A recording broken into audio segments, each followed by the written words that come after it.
no effect.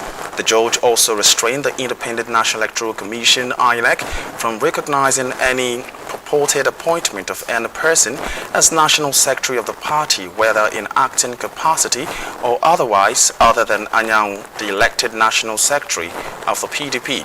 The court had on November 23, 2023, stopped the PDP from removing Anyang as the National Secretary pending the hearing and determination of this substantive matter.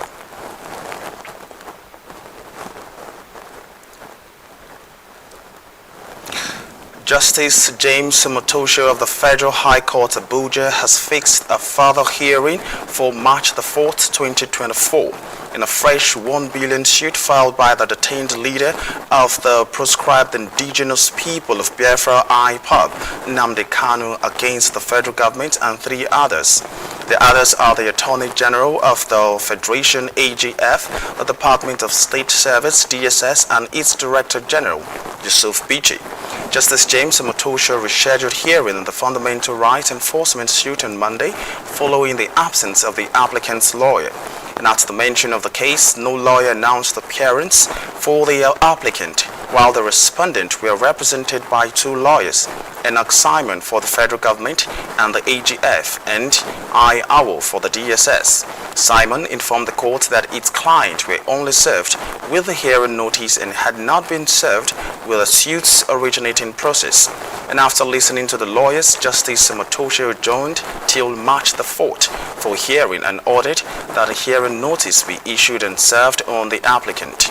In the suit filed for Kanu by his lawyer, Aloy Ejimako, the IPOB leader is seeking a declaration that the respondent act of forcible seizure and photocopying of confidential legal documents pertaining to facilitating the preparation of the defense which were brought to him at the respondent's detention facility by his lawyers amounted to denial of his rights to be defended by legal practitioners of his own choice.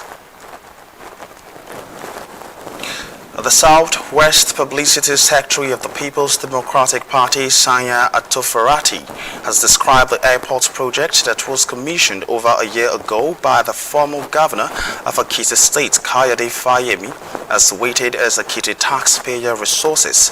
He called on the President-Governor Biodun Oyebanji to exonerate himself by probe Kayode Fayemi over the uncompleted airport project that was commissioned on October 15, 2022. Oyebanji, to exonerate himself, come out, probe the project. That project cost, according to them, cost over 20 billion of the taxpayers' money. So, and that is important, that he should be probed over 1 year that the project has purportedly been commissioned. Nothing, as a matter of fact, the project, the site now is available for wild animals. Nothing is functioning there. And they celebrated such an empty project. They siphoned the meager resources of the state using such an elephant project that had no value. One would ordinarily expect that if such amount is infused into agriculture, we will have increased productivity. Imagine that such amount of money is infused into health, into education, that will have even cottage industries that will add value, direct value to the generality of the economy of the state. But the reverse is the case. So that means Governor Oyebanji conspired against the people of Ekiti State. We are calling on the people of Ekiti State to rise to support PDP in demanding for the resignation of Governor Oyebanji. That is, if you failed to probe former Governor Fayemi.